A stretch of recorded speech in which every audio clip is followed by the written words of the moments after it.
Whose house is this?" It was my mother's voice, the first time I had heard in person in 3 years. It wasn't the tone of someone worried about her daughter's safety. It was cold and suspicious, like she was appraising some foreign object that had wandered into her territory. The very fact that I was standing on the lush green lawn of this upscale neighborhood must have shaken her sense of what was normal. Seeing me dressed in a refined, high-quality dress probably only added to her confusion. And yet, her gaze completely ruled out the possibility that I might be the owner of this house. At best, she likely assumed I was some kind of personal assistant serving the wealthy residents who lived here. Nothing more than that. In her eyes, pity and contempt blended together effortlessly. Behind me stood a newly built $1.2 million home, its white exterior gleaming in the sunlight. From the back of a large moving truck, experienced workers were carefully carrying in the designer furniture I had personally selected. And standing in front of me were my father, my mother, and my twin sister, Jenny Fisher, frozen in shock. Apparently, they had been taking a walk through the neighborhood where one of my father's golf buddies lived. On their faces was the exact same absolute judgment of my worth they had shown 3 years ago when they threw me out of the house. To them, I was still the daughter who wasn't worth sending to college, who should be struggling at a minimum wage job in some cheap apartment. It was only natural that this deeply rooted assumption couldn't be reconciled with the reality unfolding before their eyes. They still didn't know. They didn't know who owned this luxury house. They didn't know how far I had come in the past 3 years, far beyond anything they could have imagined. I observed their shaken expressions calmly. I wasn't surprised. I had always known a day like this would come. No, perhaps I had been living all this time precisely for this moment. Somewhere deep inside, I had been waiting for the instant when their faces would be painted with shock, shame, and despair. Before I spoke, I closed my eyes for just a second. What flashed through my mind was the cold, silent dining room from 3 years ago. The place where everything began. The day my college acceptance letter arrived. The cruel words my father said to me that day. Words I would never forget. The eventual moment they stood in front of my house was the climax of my own epic story. A story that began with the humiliation I suffered that day. I slowly opened my eyes, looked straight into my mother's, and said clearly, "This is my house." The words pierced the calm summer afternoon like a knife, embedding themselves between them. As if time itself had stopped, the 3 of them froze completely. The color drained from my mother's face, her practiced smile stiffening and cracking in place.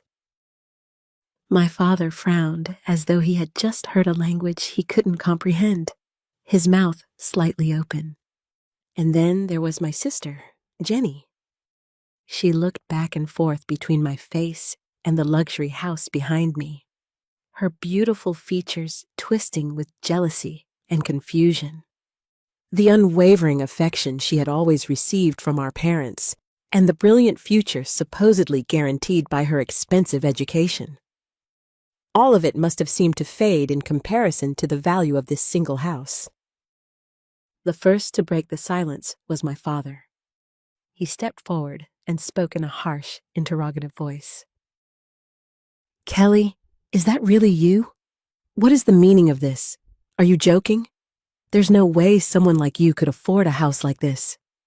There was not the slightest hint of pride or congratulations for a daughter he hadn't seen in 3 years. There was only irritation at a reality beyond his understanding, and the same old contempt he had always held for me. In his value system, I was still the worthless daughter.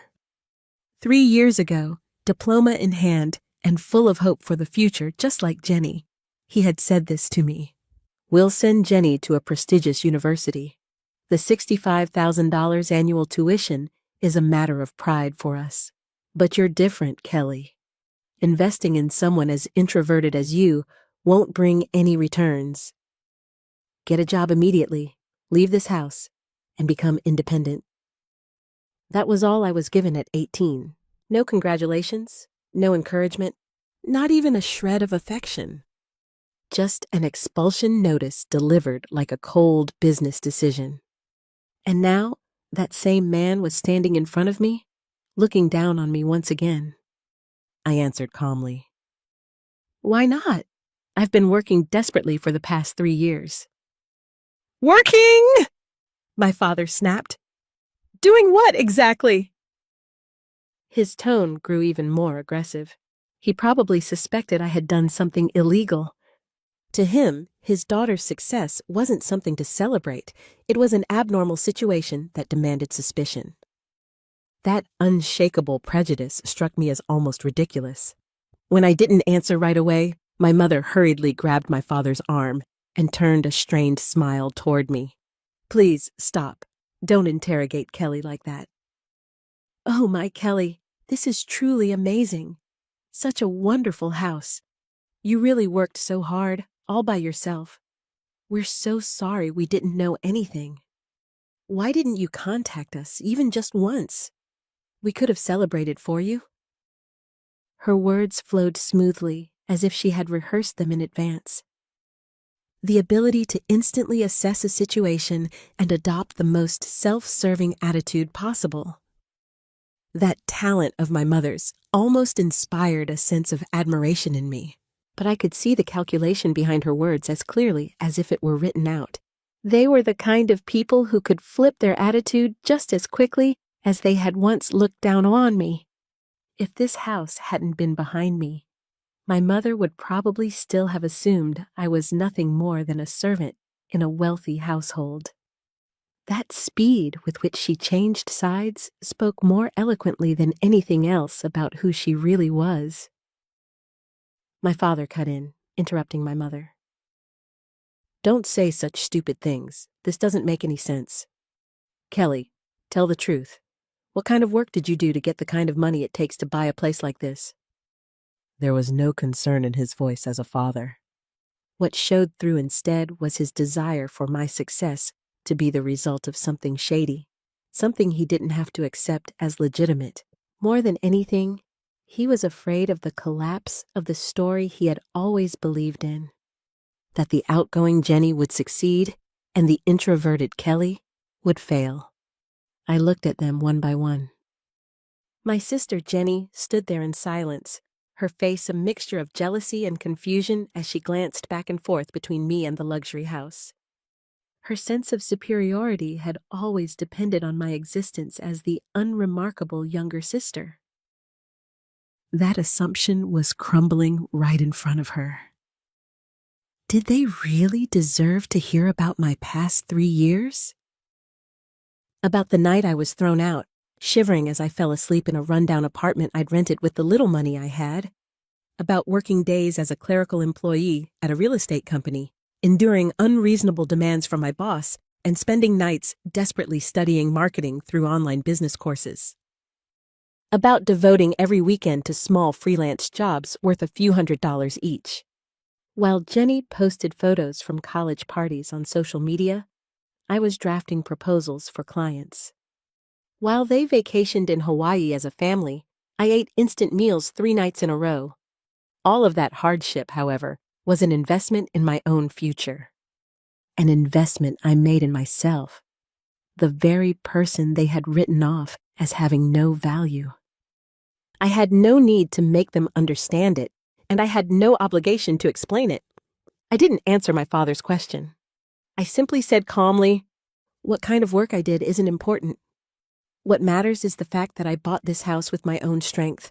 The daughter you decided had no value." The words seemed to strike deep. My father faltered, momentarily at a loss for words. My mother's forced smile vanished. Jenny looked away awkwardly. They probably hadn't expected me to bring up the past. Or maybe they had assumed I would forget. But for me, the declaration they made that day had never faded. It had become my driving force. I continued. 3 years ago, you didn't give me a choice. You just told me to leave. But because of that, I became free. Free from your values and your judgments. For the first time, I was able to design my own life. That night of despair, I lost everything. And at the same time, I gained everything. Released from the cage called parental protection, I had no choice but to stand on my own. My clerical job at the real estate company taught me how business really worked behind the scenes. The knowledge I gained from online courses quickly turned into freelance work, giving me small but steady successes. I worked without weekends, and by the end of the first year, my freelance income had surpassed my office salary. The key to success was reading the situation. I found a niche market that no one else was paying attention to and poured everything I knew about digital marketing into it. At first, no one cared, but just as I had predicted, the market expanded rapidly, and my name slowly began to circulate within the industry. I was lucky with connections, too. Clients who appreciated my passion and integrity introduced me to other clients. By my second year, I went from being a sole proprietor to founding a company. By the third year, its annual revenue had surpassed $1 million. Of course, I didn't need to tell them any of that. They only saw results, and those results were standing right in front of them. I had blocked them on every social media platform and cut off contact with anyone we both knew. They had no way of knowing what my life had become. They had thrown me away, and in that very moment, they realized that what they had discarded had turned into a shining diamond. My words dropped a heavy silence between us. My father opened his mouth as if to argue, then closed it without saying anything. I could almost hear the sound of his once unshakable world beginning to collapse. My mother glanced anxiously at his face. Jenny looked down, as if she herself were being accused. The silence was broken by a broad-shouldered man who appeared to be the moving company's site supervisor. He approached me while checking the documents in his hand. Miss Fisher, as scheduled, will move the large server racks into the second-floor office of Fisher Enterprises. May I request your confirmation as its CEO, ma'am? I saw all three of them freeze as they came to realize who I really was. My father's eyes widened in disbelief. My mother murmured, "Fisher Enterprises? A company CEO?" under her breath. Perhaps they had assumed I was simply a highly paid employee at best, but the fact that I was the owner of a company, more than the value of the house itself, forced them to confront the true scale of my success. I smiled and nodded to the site supervisor. "Yes, please go ahead. The wiring team will come in this afternoon, so installation alone is fine." My father stared at me, stunned, as I issued instructions with practiced ease. The expression on his face shifted from shock to confusion, and then gradually to unmistakable panic. I didn't miss that change. I could practically see the calculator in his head working at full speed. Daughter, worthless, expelled. Daughter, CEO, luxury house, assets. That calculation determined his next move. As if entering a business negotiation, my father suddenly changed his tone. "Kelly!" He called my name in a fawning voice I had never heard before. "So, you're running a company now. That's incredible. Truly, I have to say, I see you in a new light." I looked at him quietly.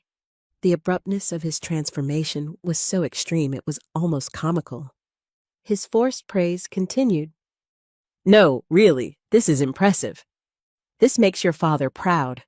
Right, dear?" He turned to my mother for agreement, but she still hadn't fully processed the situation and only nodded vaguely. Well, actually, my father finally got to the point. I'm in a bit of trouble. My business hasn't been doing very well lately. Cash flow's been getting tight for some time now. Choosing his words carefully, he began to confess that his business was failing. My mother clung to his arm and looked at me as if she were on the verge of tears. Jenny watched him with concern as well. Right there in front of me, they began performing the role of a pitiful, struggling family.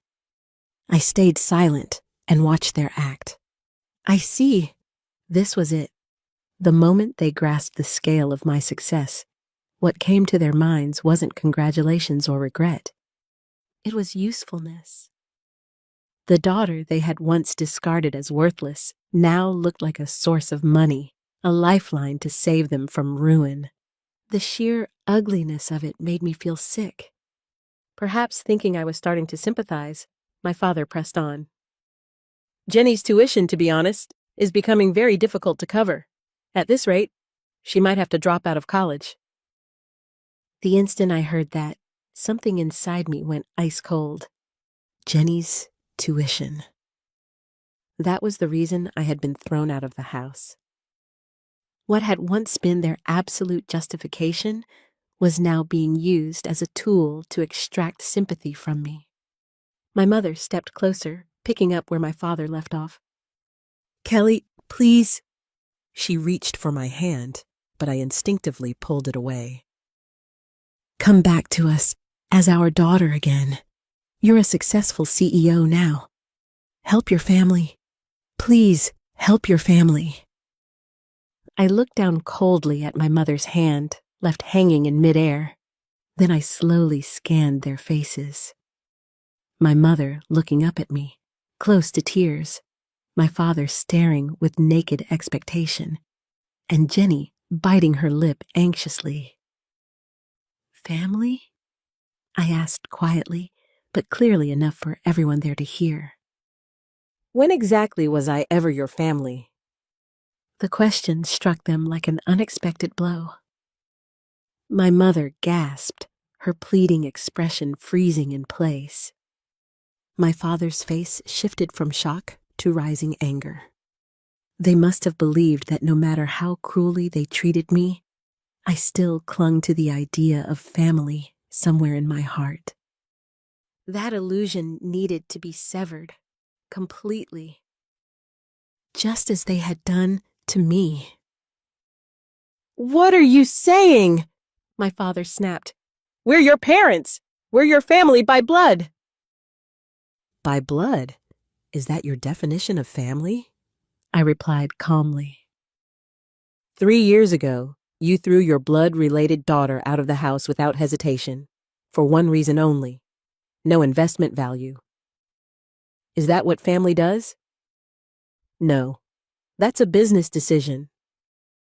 You didn't treat me as your daughter. You treated me as a bad asset. In that case, I'll treat you as a business proposition.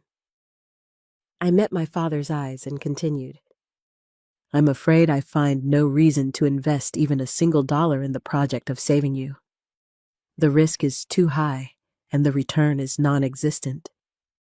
That's something you taught me yourself. Those were his words, exactly the words he had once thrown at me. 3 years later, they had come back to him like a boomerang. His face flushed red with anger, then drained pale with humiliation. He had nothing to say, because it was his own logic, his own philosophy.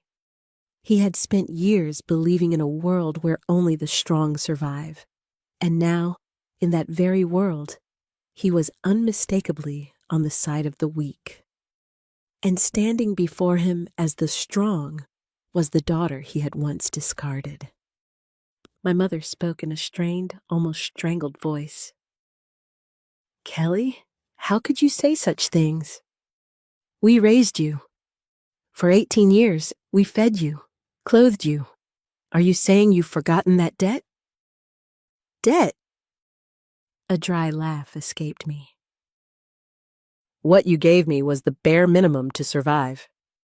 You poured limitless love and opportunity into Jenny, while I received scraps of attention. That is not a debt, nor is it even a duty.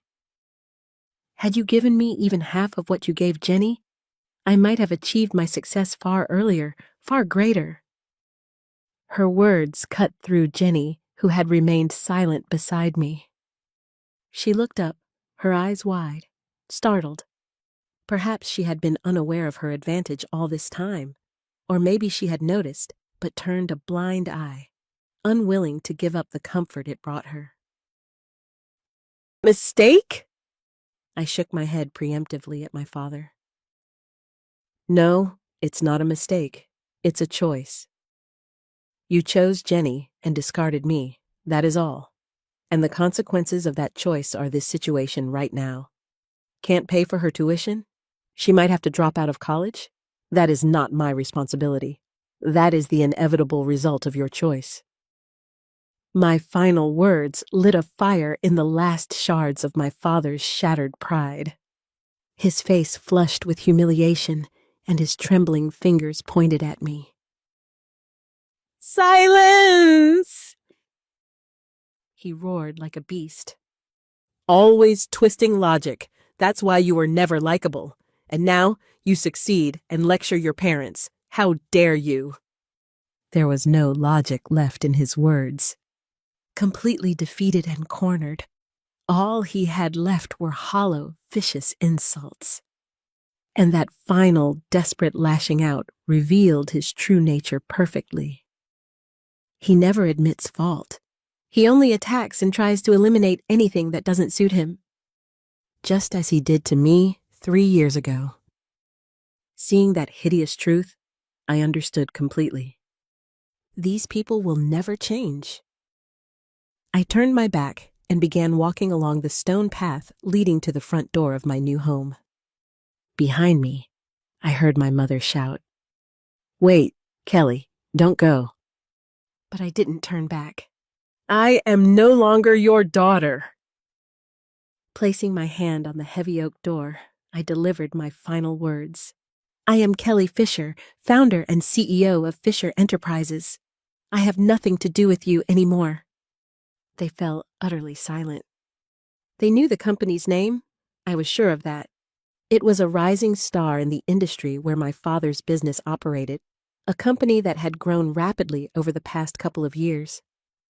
He could never have imagined that the talented CEO leading it was the very daughter he had thrown out. That, I knew, was the final, decisive blow. I stepped inside and slowly closed the door. The last thing I saw were their faces, etched in despair. As the door closed with a heavy thud, my past was completely sealed away. I stood in the center of the spacious living room, still sparsely furnished. Sunlight streamed through the large windows, painting streaks of gold across the floor. The silence felt comforting. 3 years of struggle had culminated in this very moment. There was a sense of accomplishment, but there was no soaring joy, no cleansing relief. Instead, my heart felt astonishingly calm. When they had begged for money, any last flicker of feeling for them had vanished entirely. They were no longer my family. They were nothing more than former business associates. And that transaction ended. Weeks passed since I had closed the door. My daily life revolved around managing my company, leaving no time to dwell on the past. I had grown accustomed to life in the new home, and long evenings immersed in work in the spacious office brought me a fulfillment I had never known. One afternoon, my personal assistant called me with a hint of unease. "Ma'am, Miss Jenny Fisher is on the line. She says it's about college tuition and insists on speaking with you directly." I paused, my thoughts halting. Jenny, what could she possibly want now? I had instructed my assistant not to connect any calls from family. Still, the word tuition piqued a small spark of interest. "Put her through," After a brief pause, Jenny's displeased voice came through the receiver. Kelly, it's me. Yes, that's right. What do you want? My voice sounded colder than even I expected. Let me get straight to the point. Because Dad's company is failing, my tuition can't be paid. So, logically, you should cover my tuition from now on. That's how it should be, so take care of it. It wasn't a plea. It was as if she were delivering a decree. Jenny truly believed it was my duty to use my earnings for her. I answered quietly. I refuse.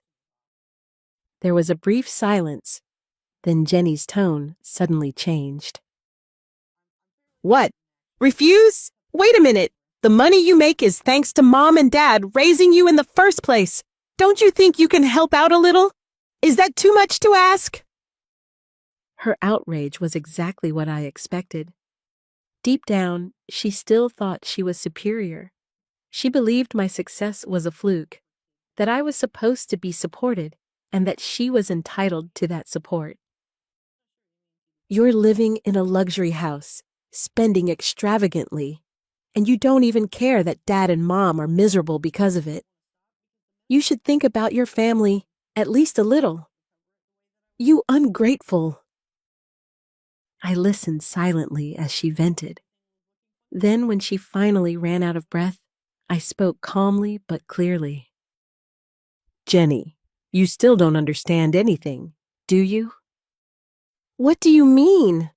I lifted the receiver slightly from my ear and continued in a steady voice. The money I earned wasn't because of any help you gave me. It was because you kicked me out, and in a way, I'm thankful for it. Without the weight of your expectations, I was free to carve out my own path. Don't be ridiculous.